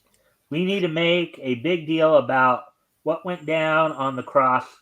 We need to see everything through the lens of the finished work on the cross. That event that split human history in half. So we know that God entered into fallen humanity. The Word becomes flesh, unquote, he said. Elijah continued explaining the gospel this way. Quote, he lived among us, unquote. He added, quote, he lived a perfect life. He was crucified and he was buried. On the third day, he rose again, and then he ascended into heaven. So this is amazing because he died for the forgiveness of sins, unquote. Elijah wants his followers to know that his profession of Christ is not a one-off, and he further explained the Bible's teachings of salvation through faith and the grace of God, and goes in depth into the teachings of Paul as written in the epistles. Elijah makes it clear that he wants to use his platform to share God's love and give peace to those soul searching for the good news of the gospel. Cool. There's a picture of him during his time in the WWE, of course. Rick Stratus interrupts Elias on WURA Network. Many have come before him and worn their faith on their sleeve, from Shawn Michaels to The Undertaker. Oh, I did not know. I didn't know Mark Calloway was a Christian at one point. But the world of pro wrestling is not as friendly to Christianity or pro-Christian views as you may think. And that's true. Even though there was years ago, like back in the 90s, back I think in the maybe mid to late 90s, there actually was an indie promotion. I think there was an indie promotion that was actually run by Christians. Oh, wow. DiBiase had made one up. DiBiase. I heard. I'm not sure whether it's still going or not. I heard that he did start a Christian Wrestling Federation. Yeah. Yeah. I don't think it really got far off the ground because I never heard anything about it. Yeah. Or as the former President George Bush would say, diabetes. Yeah, that guy. Yeah. Historically, the most devout wrestling fans have been linked to Southern crowds representing the Bible Belt of America, but that old school wrestling fan base has been absent for decades.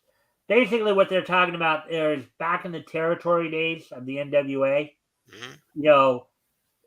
We talked about a little bit earlier when we were talking about Ole Anderson's passing, right? Right. You had the Mid-Atlantic area of Jim Crockett Promotions, right? You had Georgia Championship Wrestling. Yeah. Those two companies would actually merge to become WCW. You had Florida was a hotbed, Championship Wrestling Florida. Tennessee had like three separate NWA they had in West. Well, initially it was Mid-America, and they had three distinct areas. They had Memphis, they had Nashville, and they had Knoxville, and they eventually all kind of split up. But I think why some of those people have been absent is because, well, at least with the WWE or WWF, whichever one you want to call it, it changed once the quote unquote Attitude Era hit. I think it's called. Right. Like with Stone Cold and Hollywood Hogan and all that. Yeah. Right. And the Monday Night Wars and all that. Yeah. But people would argue that it started changing once Vince McMahon bought the WWF from his father and basically turned the WWF into a national promotion. Yeah. Well, I think it was the WWF was originally the Northeast territory of the NWA. It was known originally as Capital Wrestling Corporation.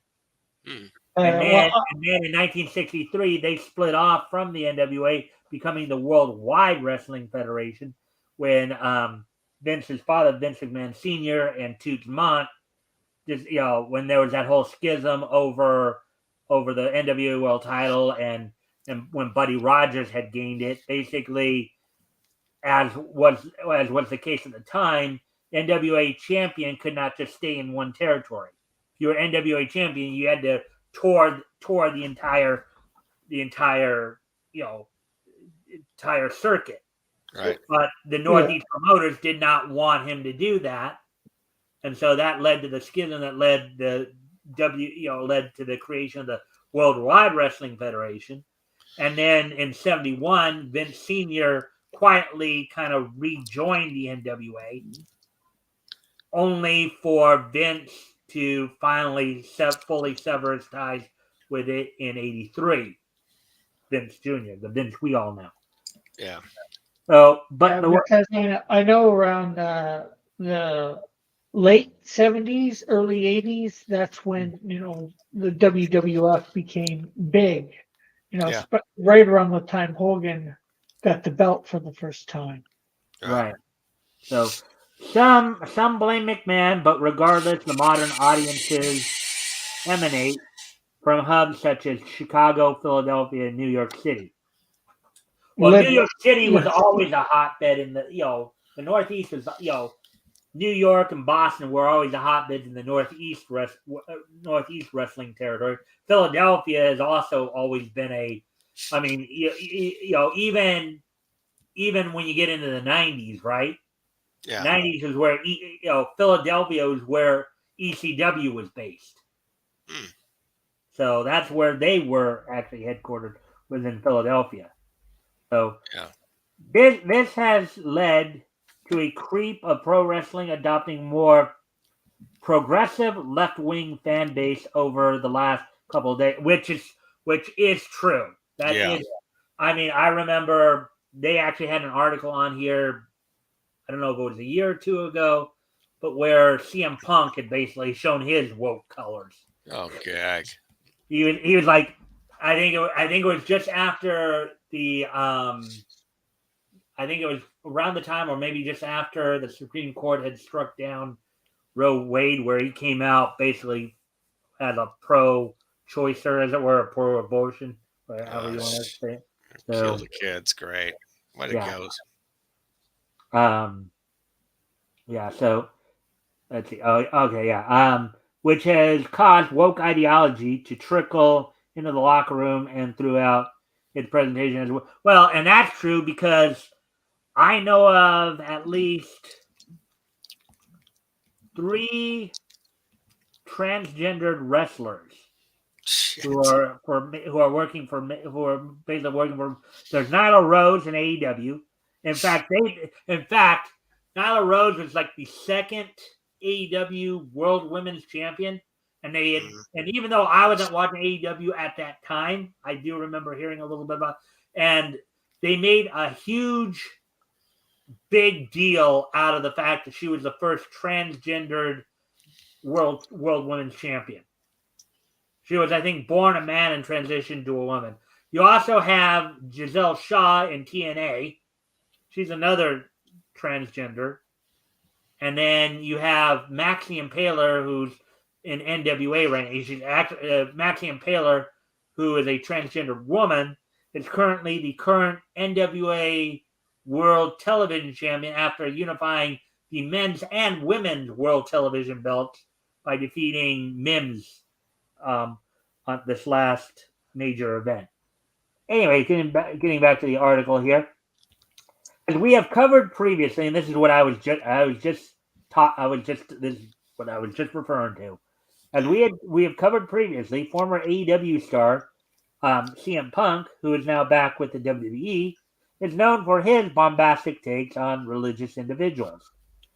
2 years ago, Punk took to Instagram to slam his opposition that supports the overturning of Roe v. Wade as, quote, elite, rich, white, terrorist, religious fascist, unquote, while wearing a shirt on AEW television promoting abortion, stating, quote, get your own, then tell it what to do, unquote, referring to a woman's uterus and the act of terminating a child.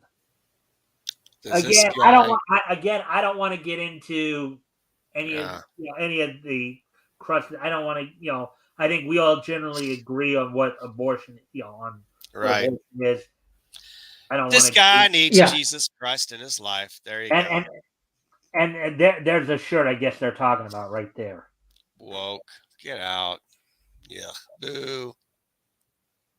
There's another shirt. Yeah. Many pro wrestlers in the industry, actually, somebody while not a Christian, but somebody who has come out as a conservative in recent years, another pro wrestler we're talking about, while not a Christian, at least I don't believe he's a Christian, but I know he's a conservative, or at least tried to paint himself as a conservative. Glenn Jacobs, who is, of course, the current mayor of Knox County in Tennessee. Oh, wow. I did not. Yeah. Many pro wrestlers in the industry share Punk's opinion. Particularly the younger ones. I remember the Martin brothers, Dante and Darius Martin, who are known as Top Flight in AEW. A couple years ago, when the whole thing with BLM was going on, they were sitting there wearing the BLM. Yeah. Yeah. SG money. These guys have a right to their view, and I guess they have a right to. They obviously have a right to say stuff, but Plus, they're getting paid. most people don't care if what their wrestler believes in that way. We sure had Hogan saying say your prayers and all that. A lot of people ate that up, but Mhm. Well, here's the thing. And this isn't just in pro wrestling. This is just celebrity culture as a whole. Right. They think that because they're celebrities and they're like out there in the open, that their opinion carries a lot more weight than it actually does. Yeah. Well, a lot of to a certain point, it does to maybe the more brain dead who would just blindly follow, who either would just blindly follow any celebrity or they just have a thing for that. Yeah. I hate to say it for a lot of actors. A lot of actors and actresses, yeah, sure, but and I don't think they're all that smart, are they? But No. This is a wrestler doing it. Come on.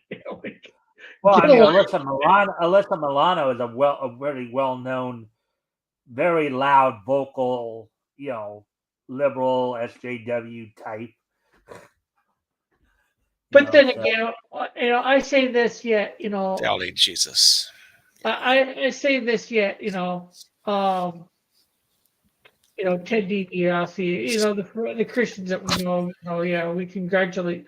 Well, it's good that they're Christian and they can go speak at some events and all that to, encourage people. But, I guess they're doing it in a different way than I think anyways. And, like what I would say the SGW stars and all that. Yeah. It's that ESG money they're getting paid probably to do that. More money in their wallets. I guess my question is, we say it's okay for our guys, but then we say it's not okay for their guys. Well, I want to make sure we're not doing that, I guess is what I'm saying. Yeah. Right. And because it becomes a thin line. Amen. All right. Continue on. Let's get through this. We are getting close to the 2-hour mark. And so when Knox County Mayor Glenn Kane Jacobs wrote on Twitter in support of the SCOTUS decision to overturn Roe, pro wrestlers from multiple promotions responded with vitriol and anger toward the star, including big names within the WWE. WWE wrestler Titus O'Neil posted, quote, "Please not lose sight of the fact that most of those people that refer to the Bible to justify their position, their ancestors were also slaves." Okay, so just so you know, you can see right there his picture. Titus O'Neil is a black person. He's probably very much. I'm pretty sure he's very much into the BLM, mindset. The problem is saying that most of their ancestors were slaves. Most people didn't own slaves, and even less people would be racists or rapists. The slave trade was created by a black man, by the way, in case you didn't know that. Well, no. Well, I won't say it was if created by a black man or a white man, as Mhm. I think we all know the slave quote unquote trading, Right. depending on it's existed for thousands of years, Mhm. So it was invented by man, We know Right. Egypt 5,000 years ago had slaves, So Yes. slavery isn't anything new. Mhm. But the It, way it's the way happened a in lot white of these culture the and way a black lot of these culture. people think, Rick, it's like the white men are the evil slave owners, and the blacks are the poor helpless slaves.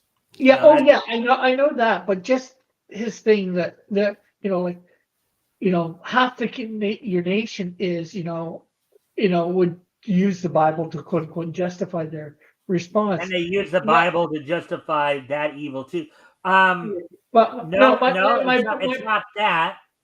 What the my point Bible is my point is more half your nation was not slave owners and half your nation is not rapists. Right. I think I know I heard a statistic, and I'm probably going to get it wrong, but I don't think even 10% of the states in that day and age were slave owners, and then rapists are even less. Yeah. I well, think rapists of I that don't, thing are I like don't. 1% of 1% of 1%. Right. You know, yeah, but Anyway, the thing is, though, a couple points. At one, as to the Bible justifying slavery, the Bible didn't justify it. The Bible just acknowledged the fact that it was a reality. As you pointed yeah, out, Yeah. slavery dates all the way back to ancient Egypt. You Mhm. know, um, so and that had nothing to do with the skin. It was more power.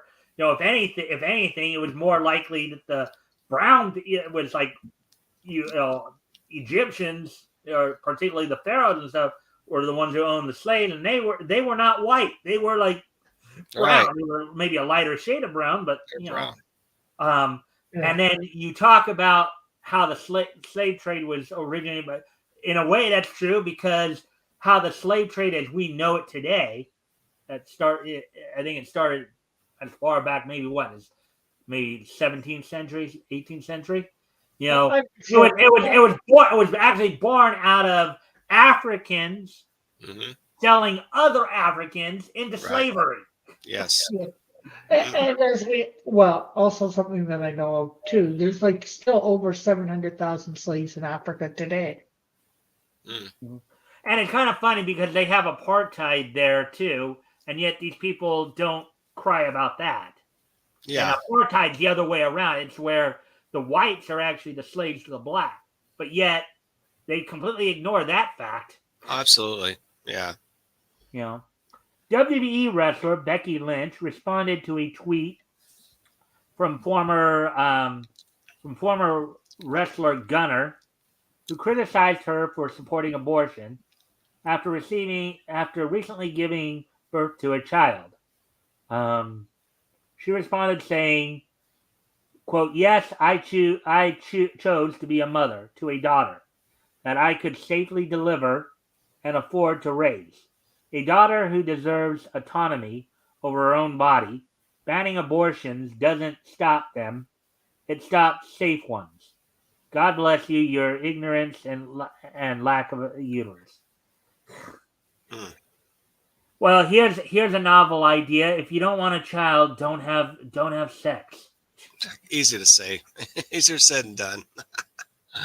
Right. Impact Wrestling star Rosemary had a much more hostile response, calling for the abolition of Christian values. Mm. Now, Rosemary, along with her tag partner Havoc, they're known as a team of decay.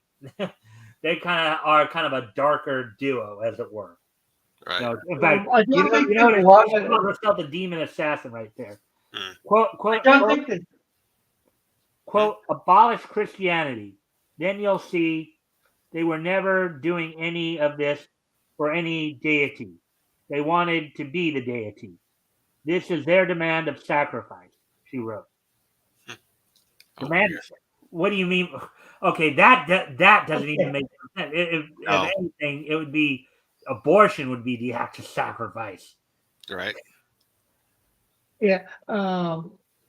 But yeah, you're right. In a lot of ways, it doesn't make sense. Abolish Christianity. Well, they weren't. They're not doing it for the deity. They'd still be doing it for God Almighty. They just wouldn't be saying it that because they wouldn't get arrested, or some would and get arrested still. Right. That day, as we know, that day is gonna And come. it's kind of funny how these people are In other words, anti-Christian and pro-Muslim because at least when it comes to like the Old Testament, Hmm. Muslims actually are in terms of because much of the Old Testament is also part of the Quran too. Yeah. Yeah. So a lot of Muslims have a lot of the same values of the Old Testament that a lot of Judeo-Christians do. Yeah. Yeah, but if you abolish Christianity from society and there was no Christians in your society, I think your society would fall fairly quick. Exactly. Yeah, Yeah. because or Well, no, well, as we know from Revelation, if all the Christians were all of a sudden disappear, you Mhm. know that the world's screwed, Yeah. Left right? behind. Hmm. Yeah. Because yeah, the end times are here. yeah. Although I Yeah. do believe that people will end up coming to Christ during the quote unquote tribulation and all that. If talking preacher, rapture. But anyways, that's a different subject entirely. Let's Yeah. continue. Sure. In an industry that has certainly become more tolerant of the tenets of Satanism and the Yeah. occult, as WWE's promotion of black mass clothing demonstrates, it takes a brave man or woman to take a stand for biblical truth, knowing it could lead to that individual being blacklisted by the modern wrestling industry. I mean, if you think about it too, right now we seem like we're a modern day version of ancient Rome, Yeah. of Rome as it was during Jesus' time, right? Right. Doesn't it Yes. seem that way to you guys? Absolutely. Well, All right, and that's the end of that article. So we went through 3 articles and had some pretty good discussion about the stuff. Yeah. So I think and we're at an hour 57 now, so we'll probably start to wrap up here. Well, today, so what we'll do now is we'll do this weekend in each history segment. All right, let me just review here. 1954. 2nd, 1974. 74.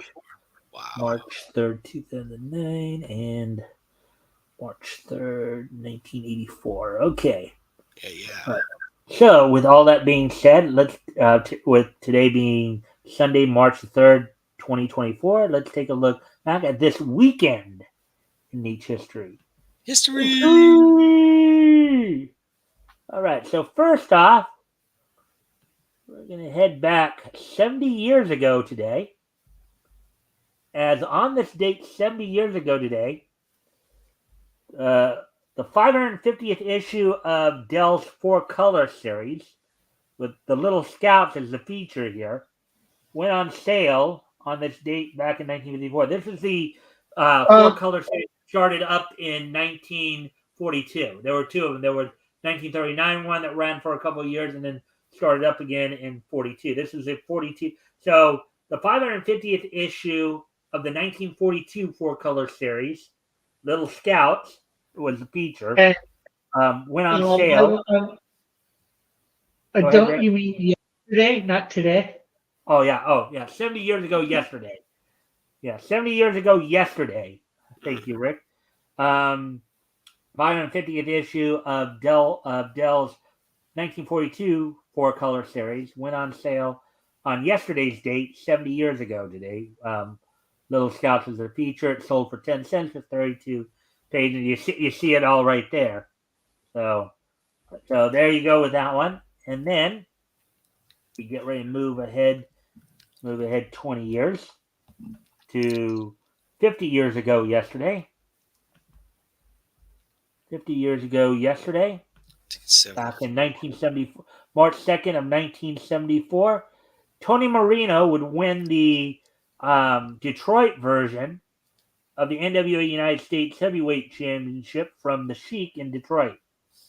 So on 50 years ago yesterday, Tony Marino would defeat the Sheik for the Detroit version of the NWA United States Heavyweight Championship. Now, this was at a time, of course, when only the NWA World Heavyweight, World Women's Tag, and World Junior Heavyweight titles were the only ones that were solely recognized by the entire NWA. A number of different organizations had their own, could lay claim to their own version of the World Tag Team titles, the United States titles, the North American titles, what have you. So this was a Detroit version of and some of the other famous United States championships that were out at the time. Of course, out at this time were, of course, the one out in San Francisco for big time wrestling. In San Francisco, that was one of the other ones. I think even one of the other things. I think Maple Leaf Wrestling even had even though it was technically up in Canada, they had a United States heavyweight title. Go figure. Oh wow. So yeah, so on yesterday's date, 50 years ago, Tony Marino would defeat the Sheik for the Detroit version of the NWA United States heavyweight title. So now moving on to today's date. So first off, going back 40 years ago today to 1984. To 1984. And then we find that. On this date in 1984, let me just. The Toei Animation Little Memole and Part 3 and TMS's Part 3 of Lupin the Third both premiered on Japanese TV on this date back in 1984. On this date back in 1984, Toei Animation's Little Memole and Part 3 of Lupin the Third both premiered on this date back in 1984. Of course, Lupin the Third, an anime series that started all the way back in 1971, has a number of different parts to it over the years. So you guys may have watched some of it on Adult Swim back in the early 2000s, if you were a anime fan. And finally, on this date, just 15 years ago today,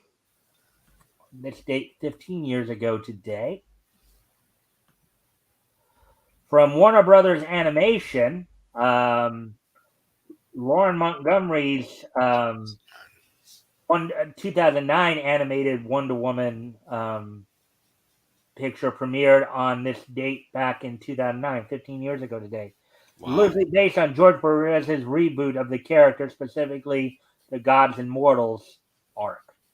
Nice. So on this date, 15 years ago today, Lauren Montgomery directed, Warner Brothers animated and produced Wonder Woman, premiered on this date back in 2009, with, of course, Kerry Russell doing the voice of Wonder Woman in there. Sweet. So with that, we're about to come to an end. But of course, before we take off, probably be a good. I'm going to give you guys a chance to close this. If you guys want to do an outro, this time we'll start with Rick. We'll go Rick and then Apex, and then I'll wrap things up. The show. So Rick, you want to do it? You want to do an outro? Just go check out my channel if you haven't. Make sure, and if you are, think you're subscribed. Make sure you're still subscribed, and just go check out my video from yesterday, and I should be having one up in the hour for a new thing. I just gotta make a thumbnail for it. All right. Anything more, or is that it? No, I'm good. And right. of course, the link for that video is my top link in the chat. Right. Okay, Apex, you want to do your outro now? Yes, Bob. I'm doing the Wolverine little drawing here. Based on this actually the 50 years Wolverine, doing a an art montage. Yes, coming out soon. Thank you. All right. So with that, I thank everybody for being here. I hope everybody enjoyed the show.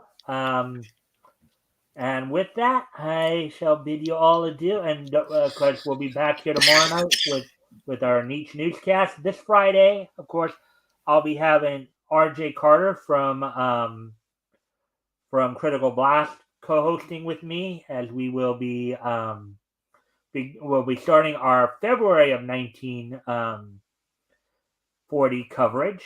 We'll be, of course, looking at DC books that went on sale in DC. We'll be actually looking into the first appearances of Lex Luthor and Hourman, among other things.